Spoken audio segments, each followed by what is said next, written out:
মুসলমান মাত্রই প্রত্যেকের জন্য কোরআন সুন্নাহর ইলম প্রয়োজন পরিমাণ মৌলিকভাবে ফরজ। অর্থাৎ যেটুকু জ্ঞান হলে একজন মুসলমান মুসলমানের পরিচয়ে বাঁচতে পারে, থাকতে পারে, চলতে পারে, এতটুকু প্রয়োজন পরিমাণ ইলম অর্জন করা, জ্ঞান অর্জন করা নারী পুরুষ প্রত্যেক মুসলমানের উপরে ফরজ, ফরজে আইন, বাধ্যতামূলক।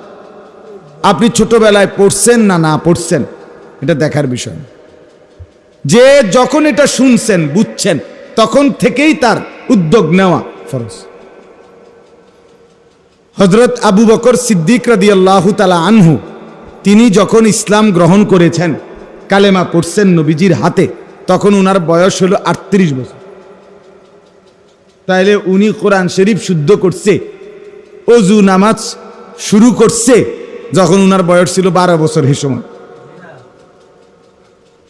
কথা বলেন না, উনি মুসলমানই তো হয়েছে কখন? তো আগে করতে আইব, আগে আগে আসবে করতে বলে। তাহলে উনি দিন শিখছে, দিন মানছে, বুঝছে কখন থেকে? এরপর থেকে।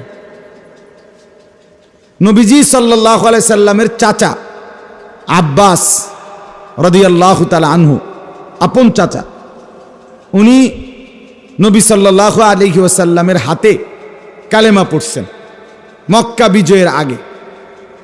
তো নবীজি মক্কায় ইসলাম প্রচার করছে 13 বছর। কয় বছর?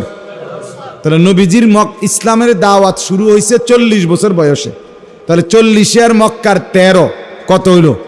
53। আর মক্কা বিজয় করছে নবীজি 8ম হিজরিতে, মানে মদিনায় যাওয়ার 8 বছরের মাথায়। তাইলে 53 আর 8 কত? 61 না, হ্যাঁ 61 বছর। এর আগে দিয়া নবীজির চাচা আব্বাস কালেমা পড়ছে। তাহলে মনে করেন নবীজির বয়স যখন 60, কথা বোঝেন নাই, তখন উনার চাচা, উনি এই চাচা কালেমা পড়ছে নবীজির হাতে। তাহলে এখন চাচার বয়স কত? 42। বুঝছেন না কথা? ভাতিজার বয়স যদি কি হয় 60 হয়, তো চাচার বয়স কি 42? তা আপনি একারে 70 ধরেন না, উনি কাছাকাছি চাচা, ছোট চাচা উনি, তো আপনি একারে কাছে ধরেন না, 70 ধরেন না, 65 ধরেন না, আরে সামান্য ধরেন না। কথার কথায় এত নিচে যাইতো না তো। তাইলে উনি কালেমা শিখলো, ইমান আনার পরে দিন শিখলো কখন? 30 বছর বয়সে। কখন? এরপরে 65-র পরে, 70-এর পরে। তা আপনি যে কন আমার আর বয়স নাই, হুজুর কন তো বালায় বুঝি দো, আমরা লাগেই তো কন, কিন্তু আর তো হে বয়স নাই। এমনি কিন্তু ফান খাইতে মাগার বিরাম নাই। চা খাইতে কইলে ফান খাবিননি, যেটা মালটা খাবিননি, আপেল খাবিননি, কিরমুয়ার তুমি যখন জোরাজোরি করতে আসো না খাইয়া কি আর উপায় আছে? মাশাআল্লাহ, হেমনি ঠিক আছে। হ্যাঁ, সিহন আলাফের বেলায়, লম্বা লম্বা গপ মারনের বেলায়, হ্যাঁ তাই না, কিন্তু 1 নম্বরে ওটা। হ্যাঁ, সাদওয়ানে যখন গপ মারে তখন আমেরিকা ইউরোপ সব ফেল ওটার বুদ্ধির কাছে।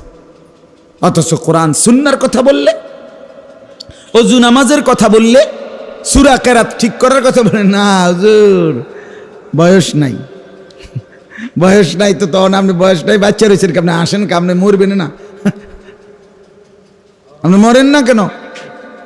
তাইলে এটা কোনো কথা না, ঠিক আছে না? মানে আমার বলার উদ্দেশ্য হলো 90 বছর না, আপনার বয়স যদি 900 বছরও হয়, তখনও আপনার দিন শোনা, দিন শেখা, কোরআন সুন্নাহর জ্ঞান অর্জন করা প্রয়োজন পরিমাণ ফরজ। মাদ্রাসায় ভর্তি হইতে বলি নাই, দিন শিখতে বলছি। আপনার প্রয়োজন যতটুকু, অতটুকু পরিমাণ দ্বীনি ইলম অর্জন করা পুরুষের জন্য ফরজ, নারীর জন্য ফরজ, জওয়ানের জন্য ফরজ, বুড়ার জন্য কি? যিনি বুঝছেন যেদিন শুরু করবেন সেদিনই শুরু করবেন, গাফলতি করার সুযোগ নাই। বাপ কোন রকমে আল্লাহ আল্লাহ কইরা ওনার শেষ বয়স মূল্যই হইল না রে বাপ, না চাচা, কোনো রকমে মূল্য হইল না। আল্লাহ নিষেধ করছে বান্দা কোনো রকমে মইরো না, বরং কষ্ট করে চেষ্টা করো কোনো রকমে আরো কয়দিন বাঁচতে পারো কিনা। যদি বাঁচতে পারো কোনো রকমেও, তো আরো কোগা ভাত তরকারি খাইতে পারিবা। কিন্তু কোন রকমে কবরে গেলে ফিরা একটাও মাটিতে ফুটতো না। আল্লাহ নিষেধ করছে, ওয়ালা তামুতুন্না ইল্লা ওয়া আনতুম মুসলিমুন। রব্বুল আলামিন বলেন, আমার ইমানদার বান্দা, ইয়া আইয়ুহাল্লাযীনা আমানুত্তাকুল্লাহা হাক্কা তুকাতিহ, হে ইমানদার মুমিন বান্দা আমার, আমি আল্লাহকে ভয় করো পরিপূর্ণ হক আদায় করে, কোন রকম না। হক একবার যেদূর আমি চাইছি ওদূর হক আদায় করে। ওয়ালা তামুতুন্না ইল্লা ওয়া আনতুম মুসলিমুন। এরপর পরে আল্লাহ বলেন, হে ইমানদার মুমিন বান্দা, পূর্ণ মুসলিম না হয়ে, পূর্ণ অনুগত না হয়ে তুমি বান্দা মৃত্যুবরণ করো না। তাহলে আপনার মৃত্যু কি আপনি থামাইতে পারবেন?